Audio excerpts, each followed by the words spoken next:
اعوذ باللہ من الشیطان الرجیم، بسم اللہ الرحمن الرحیم، الحمد للہ رب العالمین، وصلی اللہ علی محمد وآلہ الطاہرین۔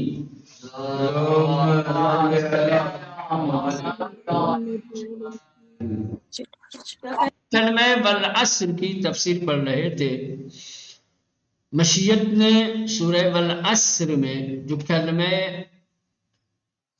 العصر کا استعمال کیا اور قسم کھائی ہے والعصر، اس عصر سے مراد کیا ہے؟ مفسرین نے الگ الگ تفسیریں بیان کی۔ کسی نے عصر سے مراد نچوڑ لیا، خلاصہ لیا، کسی نے عصر سے مراد مطلق زمان کو لیا ہے، کسی نے عصر سے مراد وقت عصر یا نماز عصر کو لیا ہے، کسی نے عصر سے مراد عصر قیام پیغمبر اسلام یا عصر ظہور امام زمان لیا ہے۔ گویا عصر کے الگ الگ مختلف معانی، مفاہیم، تفسیر ذکر کیے گئے ہیں، لیکن جتنی بھی تفسیریں ذکر کی گئی ہیں ان تفسیروں میں تضاد نہیں ہے، ٹکراؤ نہیں ہے، بلکہ ان تمام تفاسیر کو جمع کیا جا سکتا ہے۔ پھر بعد میں مفسر نے اپنا نظریہ پیش کیا، کہا کہ ان تمام تفاسیر میں جو پہلی تفسیر ہے مطلق زمان والی وہ زیادہ مناسب ہے۔ پہلے والے نظریے کے، مطلق زمان والے نظریے کو ترجیح جو مفسر نے دی ہے اور اس کو مناسب تر بیان جو کیا ہے، اس کی علت اور اس کی وجہ یہ بیان کی ہے کہ قرآن مجید میں جتنی بھی قسمیں ہیں ان قسموں کا ایک خاص رابطہ اور تعلق ہے ان چیزوں سے جس کے لیے قسم کی گئی، لہذا یہاں پر بھی اگر آپ دیکھیں گے تو عصر کا خاص رابطہ اور ایک خاص تعلق ہے، ایک مناسبت ہے کس کے ساتھ؟ انسان کے ساتھ، چونکہ انسان ہر دور ہر زمانے میں رہا ہے اور بات انسان کے خسارے کی گئی ہے، تو ہر زمان اور ہر وقت کے، ہر عصر کے لوگوں کے خسارے اور لوگوں کے نقصان کی بات ہوگی، اس لیے ایک تناسب ہے جس کی وجہ سے پہلے والے نظریے کو، اور اس کے بعد پھر بیان بھی کیا ہے کہ مسلم اس کی خسران انسانہا در زندگی نتیجے گزشتن زمان عمر آنہاس، کہ یہ بات قطعی اور مسلم ہے کہ انسانوں کا جو خسران ہے، انسانوں کا جو نقصان ہے زندگی میں، وہ اس کی عمر کا وقت گزرنے کا نتیجہ ہے۔ انسان کی زندگی گزرتی ہے،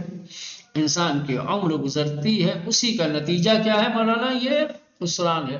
وقت نہ گزرے، زمانہ نہ گزرے، زمانہ اپنی جگہ پہ ٹھہرا رہے تو کیسا نقصان، کیسا خسران۔ جب وقت گزرتا ہے تو پتہ چلتا ہے، جب عمر گزرتی ہے انسان کی، وقت گزرتا ہے تو انسان کے خسران کا پتہ چلتا ہے۔ یا آج پھر اضافہ کر رہے ہیں، یا عصر قیام پیغمبر خاتم صلی اللہ علیہ وآلہ وسلم بخاطر ان کی برنامہ چہار مادہ ذیل سورہ در چنین عصری نازل گردیدے۔ یا کہہ رہے ہیں کہ مناسب ہے کہ دوسری والی تفسیر کو لیا جائے، دوسری والی تفسیر زیادہ مناسب ہے۔ کون سی دوسری تفسیر؟ کہ عصر سے مراد عصر قیام پیغمبر اسلام ہے، خاتم النبیین کے قیام کا زمانہ، جس زمانے میں پیغمبر اسلام مبعوث پر رسالت ہوئے ہیں، جو تاریخ کل آنے والی ہے، بعثت کا دن ہے۔ وہ دن ہے جس دن حکم مشیت سے، حکم پروردگار سے پیغمبر اسلام کو اعلان نبوت کا حکم دیا گیا، پیغمبر نے اپنی نبوت کا اعلان کیا ہے، پہلی وحی نازل ہوئی ہے، بعثت کا دن ہے۔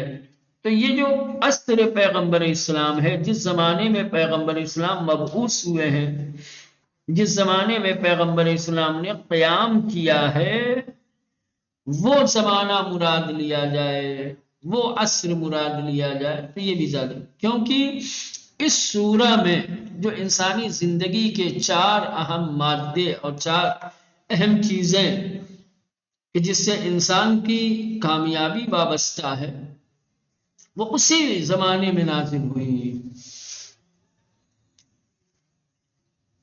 وَيَا عصر قیام پیغمبر خاتم، یا پیغمبر خاتم کے قیام کے زمانہ کو کمانا لیا جائے، اور والعصر سے مراد پیغمبر اسلام کے قیام کے عصر کو زمانے کو لیا جائے تو یہ زیادہ مناسب ہوگا، بخاطر ان کے اس وجہ سے کہ برنامہ چہار مادہ ذیل سورہ، کہ اس سورہ کے ذیل میں جو چار اہم مادے، جو چار اہم باتیں کہ جو انسان کو خسارے سے بچانے والی ہیں، در چنین عصر نازل گردی دے، وہ عصر پیغمبر میں نازل ہوئی ہیں، کہ چونکہ انسان کو خسارے سے بچانے والے چار اہم مادے عصر قیام پیغمبر میں نازل ہوئے، لہذا اگر عصر سے مراد عصر قیام پیغمبر لیا جائے تو وہ زیادہ مناسب ہے۔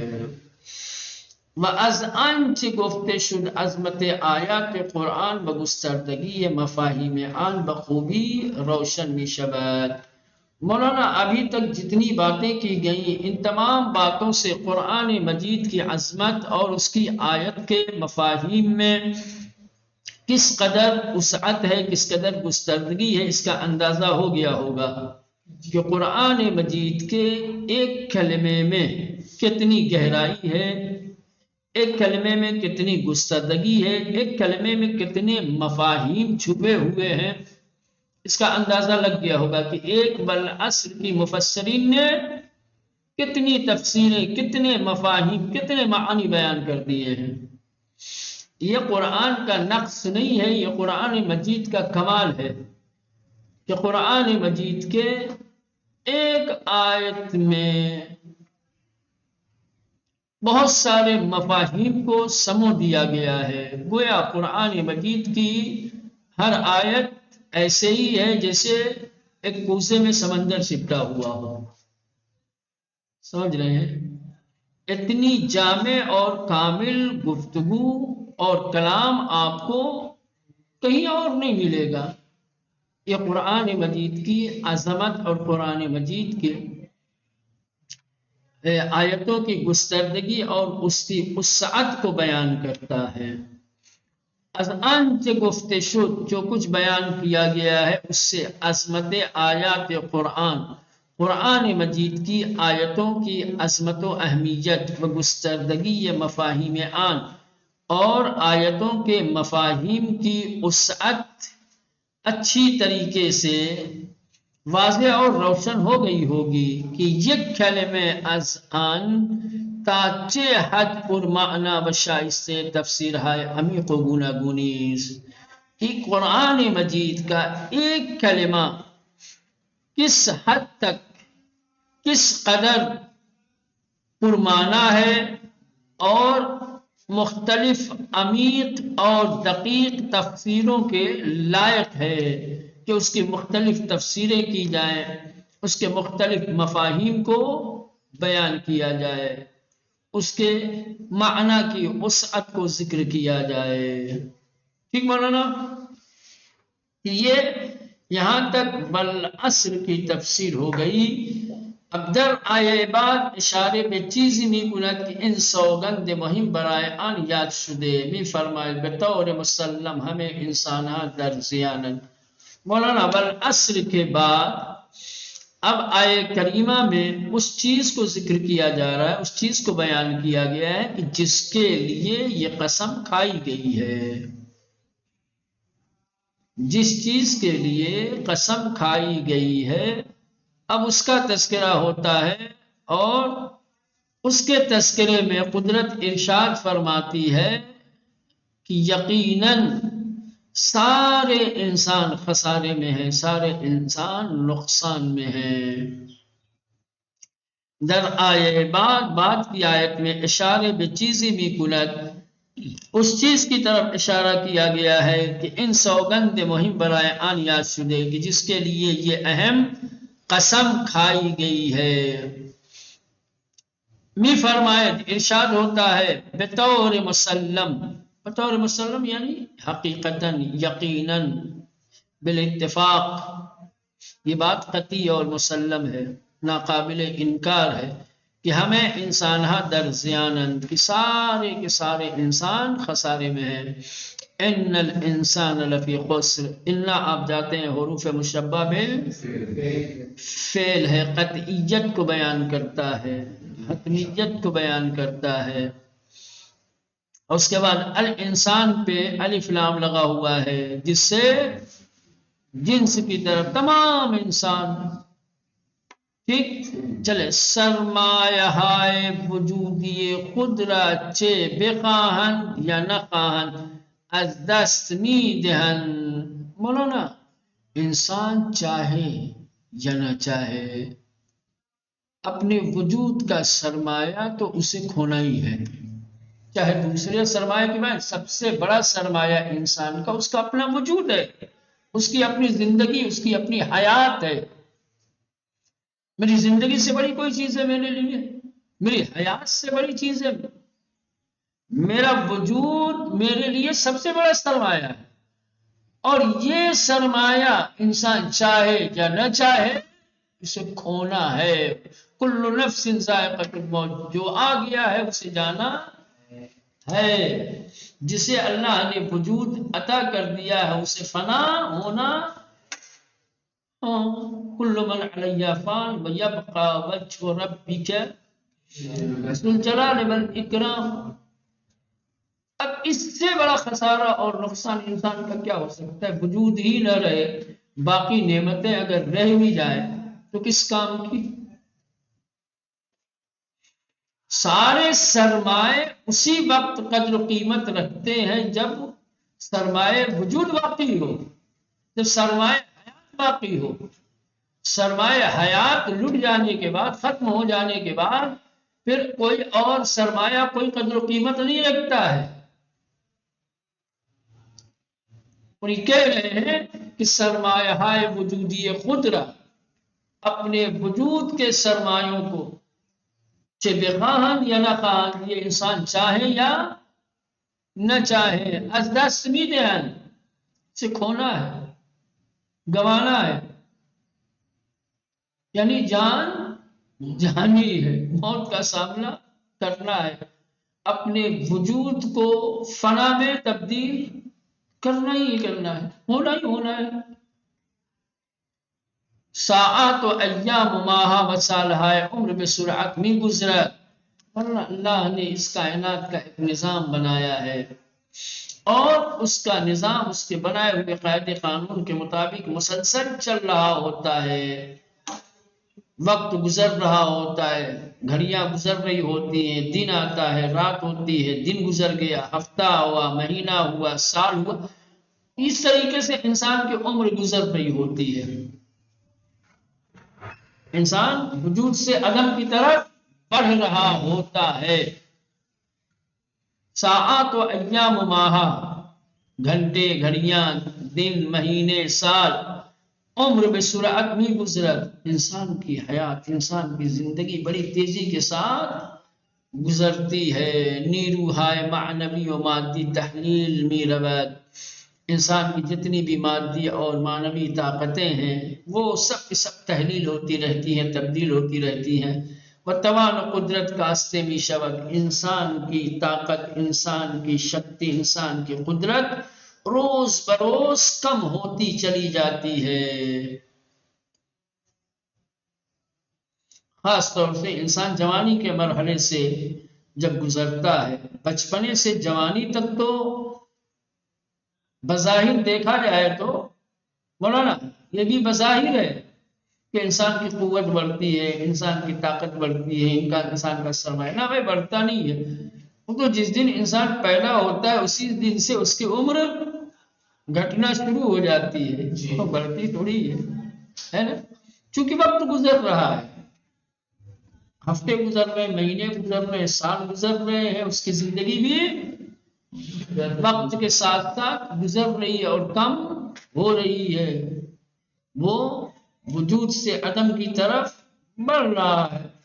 مسافر ہے انسان، دنیا میں آیا گویا مسافر ہے، پیدا ہوتے ہی اس کا سفر اسٹارٹ ہو جاتا ہے، آغاز ہو گیا ہے، اب وہ منزل کی طرف بڑھ رہا ہے۔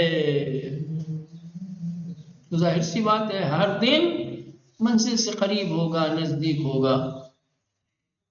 آری انسان ہمانند کسی اس کی سرمایہ عظیمی در اختیار داشتے باشد، کہنے کہ ہاں انسان اس شخص کی طرح ہے کہ جس کے پاس عظیم سرمایہ ہو، وہ بن ان کے بے خواہد ہر روز بخشی از آن سرمایہ ہارا از او بے گیرن، اور بغیر اس کے کہ لوگ چاہیں کہ اس سے اس کے سرمایہ کا کچھ حصہ لے لیا جائے۔ ان طبیعت زندگی دنیا است، یہ دنیا کی زندگی کی طبیعت اور فطرت میں ہے۔ طبیعت زیان کردن مدامی، مسلسل زیان کرنا۔ مولانا ایسے ہی ہے، کسی کے پاس دولت کا انبار ہو، کسی کے پاس سرمایہ کی فراوانی ہو، اور ہر روز اس کے سرمایہ کا کچھ حصہ اس سے لے لیا جائے، تو کم ہوگا کہ نہیں اس کا سرمایہ؟ روز بروز ایک دن ختم ہو جائے۔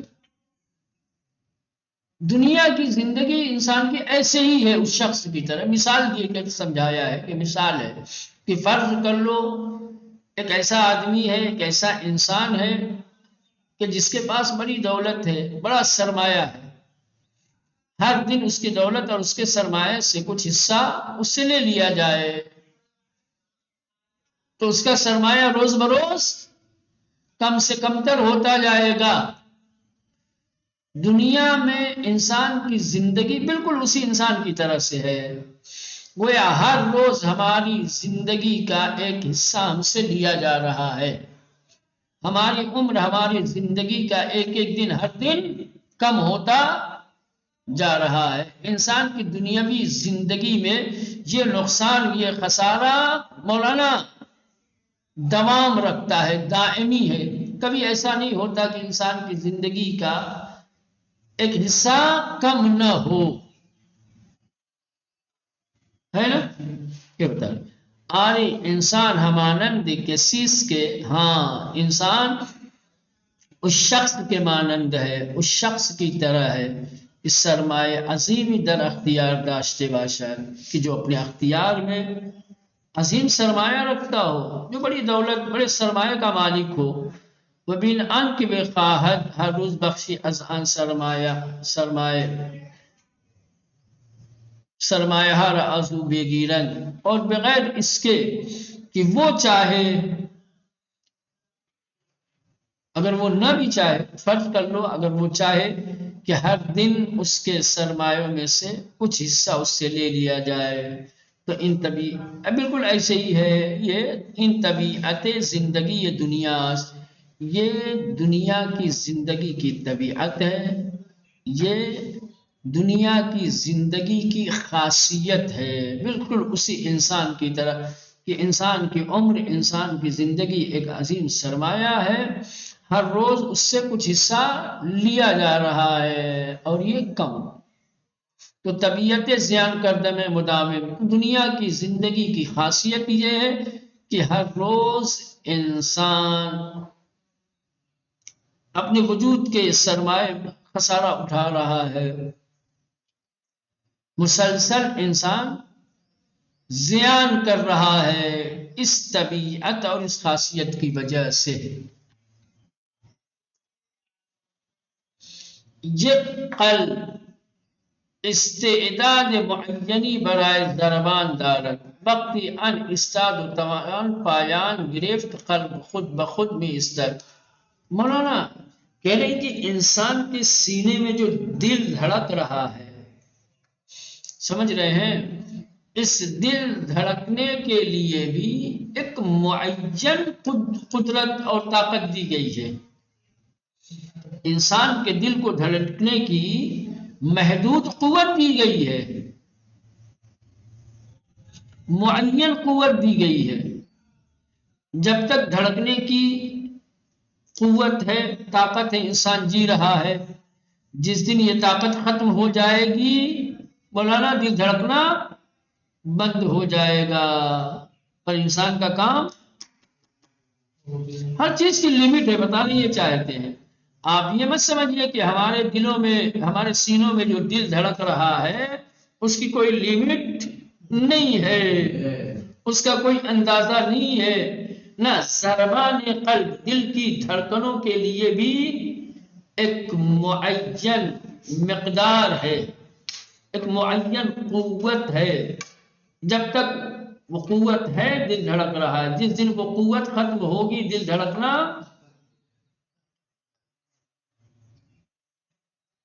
چاہے کوئی علت ہو اس کے رکنے کی یا نہ بیماری. جیسے کہتے ہیں ہمیشہ انسان بیماری سے نہیں مرتا ہے. بہت سارے انسان اس لیے مر جاتے ہیں کہ دل دھڑکنے کی جو قوت تھی وہ ختم ہو گئی، یعنی ایکسپائری ڈیٹ آ گئی اس کی. ہر چیز کی جس سے ہوتی ہے انسان کی بھی ایکسپائری ڈیٹ ہوئی. دل دھڑکنے کے لیے اللہ نے ایک معین قوت دی ہے، اس کا ایک اندازہ دیا ہے کہ بھئی یہ اتنی ہزار، اتنے کروڑ، اتنے ارب مرتبہ دھڑک سکتا ہے یا 70 سال تک ہے نا. اب حساب لگا ایک سیکنڈ میں یا ایک منٹ میں کتنی بار دھڑکتا ہے، تو 18 سال میں کتنے منٹ ہوئے تو پھر کتنی بار دھڑکے گا، فرض کر لو محاسبہ کیا جا سکتا ہے. کریں گی یہ قلب کہ ایک دل استعداد معینی برائے ضربان دار دھڑکنے کے لیے ایک معین استعداد، ایک معین قوت رکھتا ہے. دل کی دھڑکنیں اس کی بھی حد و حدود ہیں. وقتی ان استعداد و توان پایان گرفت، جب وہ استعداد اور اس کی طاقت و توانائی ختم ہو جائے گی، قلب خود بخود میں استاد، تو دل خود بخود دھڑکنا بند ہو جائے گا. بھی ان کے عیب و علت و بیماری درکار باشد، بغیر اس کے کہ اس میں کوئی عیب ہو، اس کی کوئی وجہ ہو، کوئی بیماری ہو نا.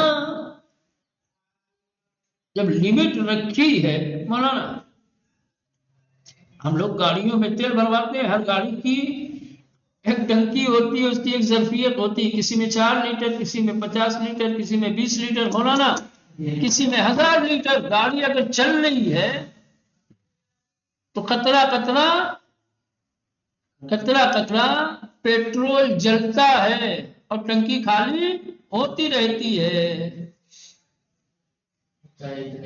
ایک دن ایک وقت آئے گا کہ جب ٹنکی خالی ہو جائے گی. دار معین ہے نا، اس کی محدود ہے نا. وہ انسان کا جو دل دھڑکتا ہے، یہ دل دھڑکنے کی جو استعداد ہے یہ بھی معین ہے، اس کی بھی حد ہے. جو وقت پورا ہو جائے گا، استعداد پوری ہو جائے گی، طاقت ختم ہو جائے گی، جو دل دھڑکنا بخود ختم ہو جائے گا. وَإِنْ صورت، اس کے لیے وجہ کی ضرورت نہیں ہے. وَدَرِنْ صورتی، اس کی بر اثر بیماری قبل الاسکار نہ یفتر، اور یہ بھی اس وقت ہے کہ کبھی کبھی بیماری کی وجہ سے وقت معین سے پہلے ہی ہونا نا. کبھی کبھی انسان کا دل استعداد کے تمام ہونے سے نہیں، بیماری کی وجہ سے وقت سے پہلے ہی اس کی استعداد ختم ہو جاتی ہے. وَإِنْ در صورتی، اس کی اور یہ اس صورت میں ہے کہ بر اثر بیماری، کہ بیماری کے سبب، بیماری کی وجہ سے قبل الاسکار نہ یفتد، اس استعداد معین کے ختم ہونے سے پہلے ہی کہیں دل دھڑکنا بند نہ کر دے. ہم چلی سائر دستگاہ وجودی انسان، یہ تو دل کی ایک مثال دی ہے. اسی طریقے سے انسان کے وجود کے جتنے بھی مولانا دستگاہ مشینیں ہیں، جتنے بھی اعضاء ہیں، آنکھ ہے، کان ہے، ناک ہے مولانا جی، سب کی اپنی اپنی قوت ہے، سب کی ایک ایکسپائری ڈیٹ ہے. تو جب وہ ڈیٹ آئے گی تو اس کی قوت ختم ہو جائے گی اور یہ کام کرنا چھوڑ دیں گے جی۔ اگر خدا نخواستہ کوئی بیماری آ گئی یا کوئی اور علت کی جو وقت سے پہلے اس کی طاقت و توانائی کو کم کر دیتی ہے تو اور بڑی مصیبت بن جائے۔ بس سرمایہ سادہ مختلف ہے وہ، اور اسی طریقے سے انسان کے استعداد کے جو مختلف سرمایے ہیں سب کے لیے حد و حدود ہے، سب کے لیے تعین ہے، سب کے لیے ایک مقدار ہے، سب کے لیے وقت معین ہے۔ اسی وقت تک انسان کے اعضا کیا ہے کام کریں گے، اپنی اپنی استعداد کے جو سرمایے ہیں ان سے تھوڑا تھوڑا مولانا لیا جا رہا ہے، ایک وقت آئے گا کہ سب ختم ہو جائے گی یہ استعداد اور انسان کا کام تمام ہو جائے گا۔ بصورت چلے تو یہ